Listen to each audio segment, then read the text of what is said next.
Years after it was first proposed, a transitional housing project is finally ready to move ahead on Junot Avenue, thanks to a major funding announcement. Ontario's Minister of Municipal Affairs and Housing was in Thunder Bay to confirm the investment today. Lee Noonan reports.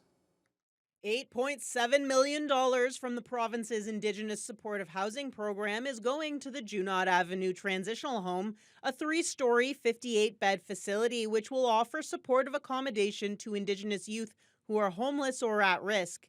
Housing Minister Steve Clark was joined by local MPP Kevin Holland to make the announcement. It's a momentous day and a really wonderful project that will make a real difference in the lives of those young people. The Indigenous Supportive Housing Program is one of the many programs the government has to help people who are either homeless or at risk of being homeless, and having a transitional housing space is very, very important for success. Shovels could be in the ground as early as October, with 100% of the capital and operational funding now in place. That's according to Justin Marchand, CEO of the Ontario Aboriginal Housing Services, the owner and developer behind the $24 million building. Thank you to both the province of Ontario and the city of Thunder Bay, all of our partners, for making that choice, because that's what it is. Housing is absolutely a choice.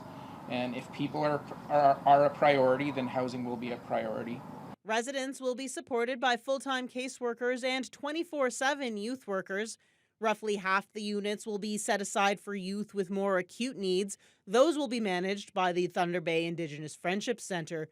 The Métis Nation of Ontario will provide programming for the other half.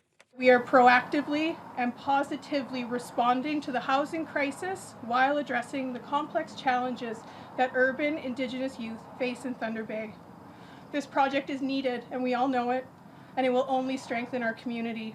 This Junot Avenue Indigenous Youth Transition Project is going to be a beacon of light to vulnerable youth who struggle with housing instability and the challenges, those adversities that life has thrown their way. The Ontario Native Women's Association will also be providing programming, including post-residency support as residents transition to independent living.